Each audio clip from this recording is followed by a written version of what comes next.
Welcome to this week's version of Britain's favourite Sunday sermon. Another mad week in British politics.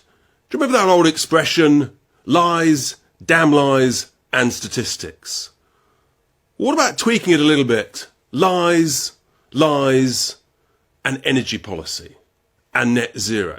Because I tell you what, in this week there hasn't been enough amongst all the other extraordinary things going on, the noise.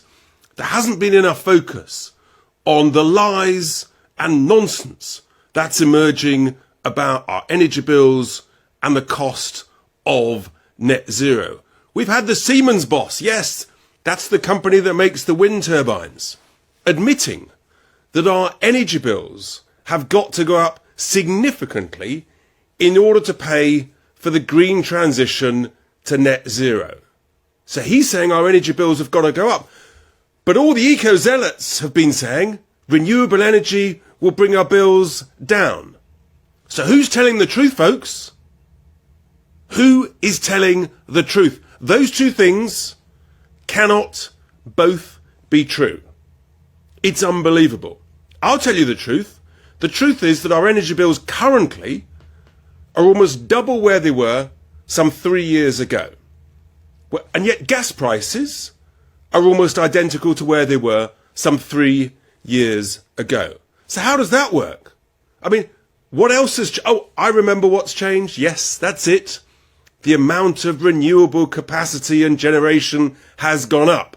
So the gas price is the same, the renewables have gone up, and yes, our energy bills are nearly double. You don't have to be a rocket scientist to work out it's all due to the cost of the renewables, the cost of going to net zero.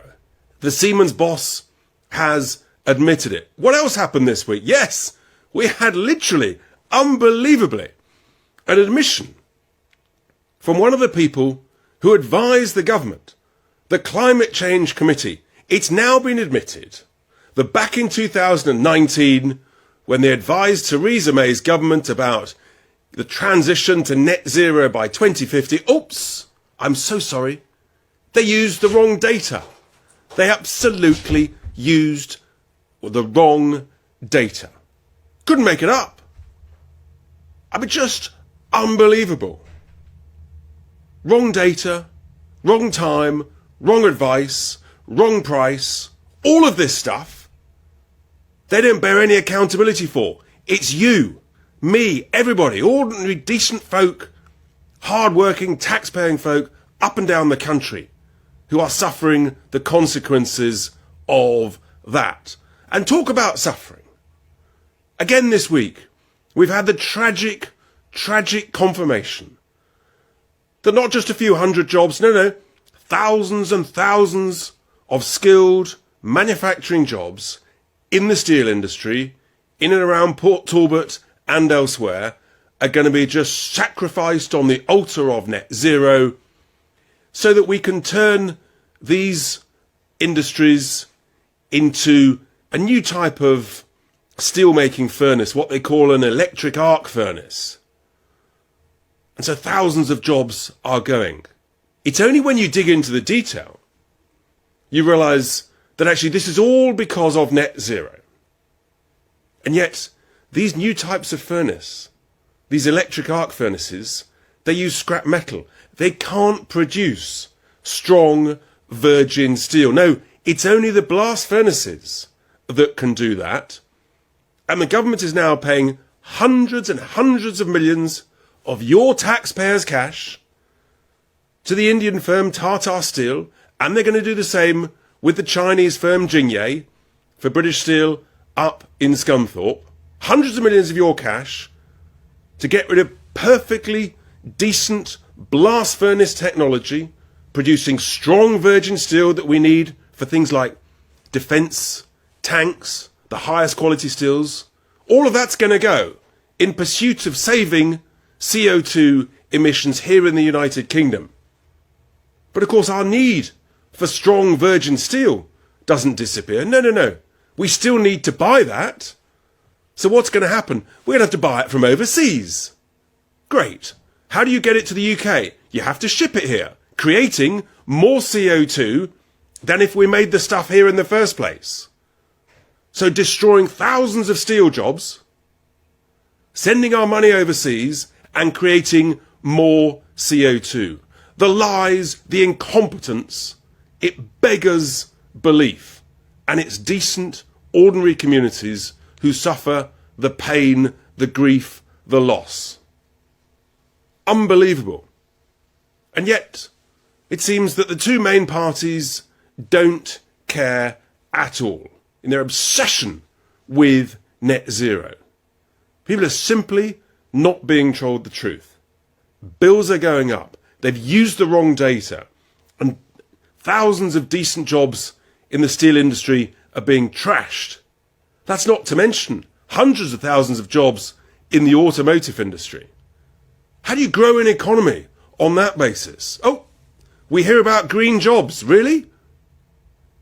Where are the green jobs? Who owns all of the offshore wind farms? Over 80% of them, overseas investors. Who builds them? Who services them? Where are the engineers from? The significant number from overseas nations who own the wind farms. Not surprising, if they're developing them and owning them, they're using their own people. Lies, lies about this energy transition. It's an absolute catastrophe. And then, just to sort of round off the incompetence, we hear that there's another multi-year delay with Hinkley Point. Multi-year construction delay, and surprise, surprise, with many, many billions more of cost overruns. So our existing nuclear power plants, power stations, they're being wound down, and it looks like there's going to be a huge gap. So what does that mean? If we're trying to grow the economy using more energy, and yet we're reducing the amount of nuclear energy we're currently producing, and the new nuclear energy is going to be delayed, we're going to run out of energy, aren't we? Rationing, blackouts is what faces us. If there's a shortage of something, once again, the price goes up. All of this to fear, not to look forward to, because of the madness of the lies, of the cost of transitioning to net zero. When the reality is, the likes of China and India, they're not cutting their emissions. They don't give two hoots about this stuff. They'll pay lip service to it. They're building hundreds of coal-fired power plants to produce cheap electricity, to make themselves competitive, so they can sell us expensive things like wind turbines, like solar panels, and so on. This is, for the United Kingdom, the road to ruin. We're not being told the truth. The truth is that the cost of net zero is making us poorer, it's making us colder, and all it's going to do is send our jobs and our money overseas. And with that, here endeth my Sunday sermon.